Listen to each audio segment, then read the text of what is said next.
20 साल की दोस्तों रेनू नाम की एक लड़की रहती है, उसकी शादी हो जाती है और उसको अपने पति की मर्दानगी की जो कहते हैं कि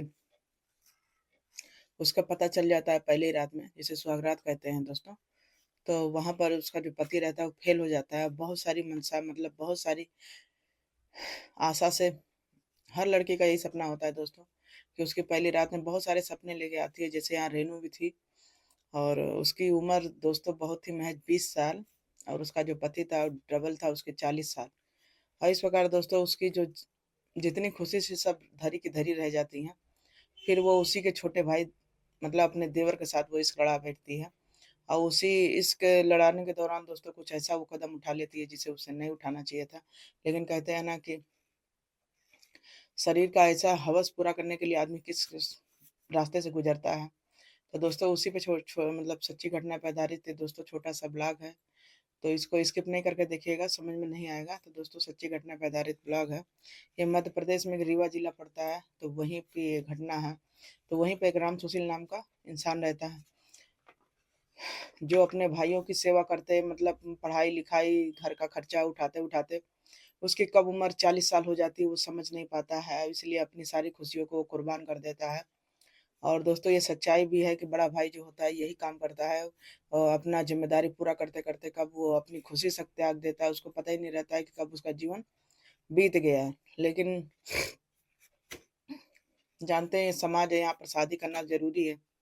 तो उसके घर वाले परिवार वाले सब ताना दे रहे थे कि ऐसा है 40 साल का हो गया, शादी ब्याह नहीं करेगा, इसके बाल बच्चा नहीं होगा, इसका पीढ़ी कैसे बढ़ेगा, इसके आगे पीछे कौन रहेगा। तो इस प्रकार दोस्तों वो उसके पास प्रॉपर्टी बहुत ज्यादा थी, बहुत ज्यादा खेती बाड़ी थी। तो वो सोच रहा था कि ये सब बेकार है, सही भी कह रहे हैं लोग, अगर कोई शादी करके नहीं आया तो हमारे लिए ये सब तो बेकार ही है। फिर दोस्तों धीरे धीरे अब उसकी भी इच्छा जागने लगी कि हाँ शादी होना चाहिए। फिर एक तो रेनू नाम की लड़की रहती है, उसके पिता को जब पता चलता है कि ये गांव के बहुत बड़े जमींदार हैं, वो शादी करने के इच्छुक हैं।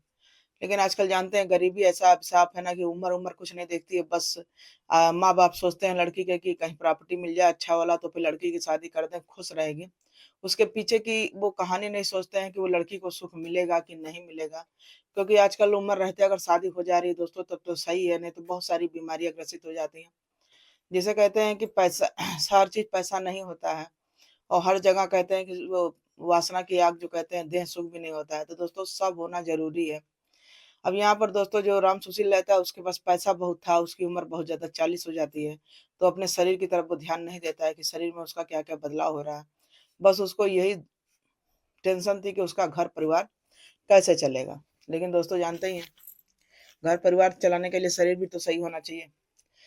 अब इस प्रकार दोस्तों धीरे धीरे समय बीत रहा था। फिर एक दिन रेनू जो लड़की रहती है उसके साथ उसकी शादी होती है। शादी होती है तो बड़ा खुश होता है कि चलो दुनिया समाज का मुंह बंद हो जाएगा और हमारा भी घर परिवार बच जाएगा और इस प्रकार रेनू जो आएगी वो हमारे पूरे संपत्ति की मालकिन हो जाएगी। अब यहाँ पर रेनू भी आती है दोस्तों, बहुत खुश थी, बहुत ज्यादा प्रॉपर्टी वाला मतलब उसको लड़का मिला था। लड़का देखने में बेहद मतलब भद्दा किस्म का था, लेकिन बहुत ज्यादा पैसा वाला था। लेकिन उसको टेंशन नहीं थी कि चलो माता पिता किए हैं जरूर कुछ किए हैं, ज्यादा उम्र का है तो क्या हुआ, लेकिन हर खुशी तो देगा। तो यहाँ पर दोस्तों जब पहली रात उसकी उसके साथ होती है सुहागरात, तो राम सुशील जो रहता है वो फेल हो जाता है। वो पूरी इच्छा उसकी पूरी नहीं कर पाता है क्योंकि उस तरफ उसको भी ध्यान ही नहीं जाता था। बस उसको यही था कि बस कमाना है, धमाना है, भाइयों को पढ़ाना है, लिखाना है। और इस प्रकार शरीर में बहुत सारी कमियां थी, कभी उस तरफ देखा ही नहीं। और यहाँ पर दोस्तों जो रेनू रहती है वो पूरा नर्वस हो जाती है, टेंशन हो जाता है, उसका सारा शौक धरा का धरा रह जाता है। उसकी पहले शादी से पहले बहुत सारी सहेलियों से बात हुआ करती थी कि ऐसा करेंगे वैसा करेंगे, ये सपना पूरा होगा वो पूरा होगा। लेकिन दोस्तों कहीं कुछ नहीं होता है, सब उसका सपना धरा का धरा रह जाता है। लेकिन अब वो बेचारी करे तो करे क्या, तो शादी के 2-3 साल जैसे तैसे बीत जाते हैं। उसके बाद अब उसका जो राम सुशील रहता है उसके पूरे पटीदार में लड़ाई झगड़ा सब चलता है, इसलिए क्योंकि राम सुशील के पास प्रॉपर्टी बहुत थी। लेकिन पटीदार जानते ही है प्रॉपर्टी, सोचते हैं कि एक लौता ये मर उड़ जाएगा तो इसकी प्रॉपर्टी मेरी हो जाएगी। तो इसके लिए गांव पटीदार में उसकी बहुत ज्यादा उसकी लड़ाई चल रही थी। तो यहाँ पर जो राम सुशील रहता है अपनी दुल्हन से कहता है रेनू से कि ऐसा है तुम मेरे भाइयों के घर कभी जाना होना नहीं, ना कोई मतलब रखना, क्योंकि ये बहुत बड़े दुश्मन है। लेकिन दोस्तों यहाँ पर जो उसकी वासना की आग थी वो तो ठंडी हुई होने के लिए उसको इधर उधर तो देखना ही था। फिर एक दिन जो है राम सुशील चला जाता है खेत पर, तो उसी के पटीदार में से उसका एक छोटा देवर आता है जिसका नाम भान सिंह रहता है। तो भान सिंह बहुत ज्यादा जवान था दोस्तों, जैसे उसको रेनू देखती है, उसे देखते ही अपना दिल दे बैठी है, क्योंकि रेनू की उम्र थी दोस्तों 20 साल थी, और उसका जो देवर था वो 25 साल का था। इस प्रकार दोनों की उम्र कोई ज्यादा नहीं थी। इस प्रकार दोस्तों दोनों में वासना की आग जलने लगती है। फिर धीरे धीरे धीरे दोनों करीब आते हैं। फिर दोनों जब करीब आते हैं तो दोस्तों जानते ही हैं, आग फूस जब करीब आएंगे तो जलना ही है। तो इस प्रकार रेनू तो बहुत दिन से प्यासी थी, उसकी वासना की आग तो उसके पति से पूरी नहीं हुई थी। तो वहां पर दोस्तों उसका देवर आता है, देवर के साथ वो रंग पूरा अपनी वासना की आग ठंडा करती है। इसलिए उस दिन वो दोस्तों चरम सुख का अनुभूत उसको प्राप्त होता है।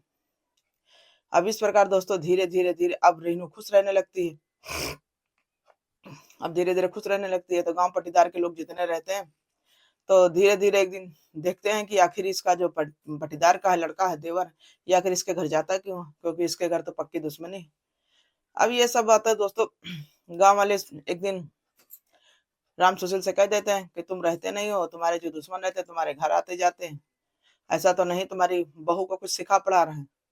तब वो भी सोचता है कि हाँ सही बात है, ऐसा तो कुछ नहीं है, मैं नहीं रहता हूँ तो भाई मेरे घर आता क्यों है। तो दोस्तों एक दिन वो करता है कि दबे कदम आने के बाद उसको रंगे हाथ पकड़ना चाह रहा था। तब उसका पति जो राम सुशील रहता है दरवाजे पे खड़े होकर कोने सब देख रहा था। दोस्तों जो सीन देखा वो देखने के बाद किसी के पैरों तले, पति के समझ लीजिए पैरों तले जमीन खिसक जाएगी। तो राम सुशील देखता क्या है, दोनों नग्न अवस्था में एक दूसरे के साथ संबंध बना रहे हैं। अब इस प्रकार ये बिल्कुल आग बबूला हो जाता है। फिर जाने के बाद अपनी बीवी को बहुत ज्यादा मारता पीटता है। तब उसकी बीवी बिल्कुल बौखला जाती। अब बौखला के बाद वो बिल्कुल वो बोलती है कि ऐसा तुमने शादी तो कर लिया लेकिन कभी कोई सुख दिया नहीं, अब ये भान सिंह दे रहा है तुम्हारे क्यों सर दर्द हो रहा है। तो कहता है ये जानते नहीं ये मेरा दुश्मन है, और तुमको अगर इसी के साथ संबंध बनाना था तो मेरे से शादी क्यों की। तो वो कहने लगी मुझे क्या पता था तुम ऐसे ही हो। अब इस प्रकार दोस्तों वो चिलमिला के बिल्कुल रह जाता है। फिर दूसरे दिन रेनू करती क्या, अपने देवर भान सिंह के साथ मिलकर, क्योंकि उसके परिवार तो चाह ही रहे थे कि ये मर जाए तो सब सारी प्रॉपर्टी मेरी हो जाए। अब यहाँ भान सिंह के साथ दोस्तों मिलकर एक गेम खेलती है। गेम क्या खेलती है कि अपने पति को रास्ते से हटाने के लिए, कि हट जाएगा तो हम दोनों का राज हो जाएगा, और मालकिन तो हम वैसे भी हैं, ये नहीं रहेगा तो कोई टेंशन नहीं है। तो इस प्रकार दोस्तों जो है भान सिंह जो रहता है अपनी भाभी के साथ मिलकर अपने भाई को रास्ते से हटा देता है। और जब हटा देता है तो उसके बाद अब इसकी बीवी सोचती है कि चलो अब तो मेरा खुशी का कोई ठिकाना नहीं, संपत्ति मिल गया और मुझे प्यार करने वाला देवर मिल गया, अब से साथ में शादी कर लूंगी। लेकिन दोस्तों यहाँ होता सब उल्टा, क्योंकि इसका जो देवर था वो भी एक गेम के माफिक आया था, थ्रू आया था कि चलो इसको भाभी को पटा लेंगे, और जब पटा लेंगे जैसा जैसा वो सोचता गया वैसा वैसा होता गया। वो सोचा कि चलो इसको प्यार के जाल में फंसा लेंगे, क्योंकि भैया की उम्र ज्यादा है, वो जानता था कि भैया जो है इसकी शारीरिक इच्छा पूरा नहीं कर पा रहे हैं। और यहाँ पर जैसे जैसे भान सिंह सोच रहा था वैसे उसकी भाभी उसके जाल में फंसती गई। फिर दोस्तों जैसे जैसे उसके जाल में फंसती गई तो एक दिन वो बोलती है कि भाभी की ऐसा करिए देवर जी, चलिए हम लोग शादी कर लेते हैं। तो उसका देवर बोलता है कैसा शादी, और तुमसे। तो वो चौंक जाती है कि ऐसा क्यों आप बोल रहे हैं। तो कहता है नहीं मैं तो पहले से शादीशुदा हूँ, मैं किसी से प्यार करता हूँ, मैं तो सिर्फ अपने भाई को रास्ते से हटाने के लिए तुम्हारे से हाथ मिलाया था, तुम्हारे से संबंध बनाया, बहुत सारी बातें। इस प्रकार दोस्तों कैसे कोई औरत अपने पति को जब साथ धोखा देती है तो उसके साथ भी दोस्तों कैसे धोखा होता है। तो इस ब्लॉग में दोस्तों आप लोग पूरा समझ ही गए होंगे कि जैसे को तैसा। इसलिए जब कोई पत्नी अपनी पति का नहीं होती है तो सोचिए ये दुनिया किसी का नहीं होता है, सब दुनिया स्वार्थी है दोस्तों, कोई किसी का नहीं। फिर पुलिस वाले देर न करते हुए दोस्तों छापा मारते हैं, सब पता चलता है। यहाँ भान सिंह उनके पटीदार को गिरफ्तार करते हैं और उनकी वाइफ को भी गिरफ्तार करते हैं। तो दोस्तों इस ब्लॉग को सुनाने का मकसद किसी को मन को आघात नहीं पहुंचाना था, चोट नहीं पहुंचाना था, बस दोस्तों आपको जागरूक करना था कि सावधान रहें, सतर्क रहें, सुरक्षित रहें। बहुत सारी मजबूरियां माँ बाप की भी होती हैं, गरीबी की वजह से आदमी करता क्या है, ज्यादा उम्र के लड़के तो शादी कर देते हैं, आर्थिक स्थिति सही ना रहे तो लड़कियां भाग जाती हैं, और ज्यादा प्यार करने वाला ना मिले तो भी भाग जाती हैं। तो दोस्तों क्या कर सकते हैं, सबको हर चीज नहीं मिलता है, सब कंपोजिशन करके, सब कहने का मतलब है कि समझ के रहना पड़ता है औरतों को। अगर गलत कदम उठाएंगे तो दोस्तों यही रिश्ते रेनू के साथ हुआ वैसे हर औरतों के साथ होगा। तो दोस्तों इस ब्लॉग को चलिए यहीं पर खत्म करते हैं, मिलते हैं फिर अगले ब्लॉग में, जब तक के लिए बाय बाय।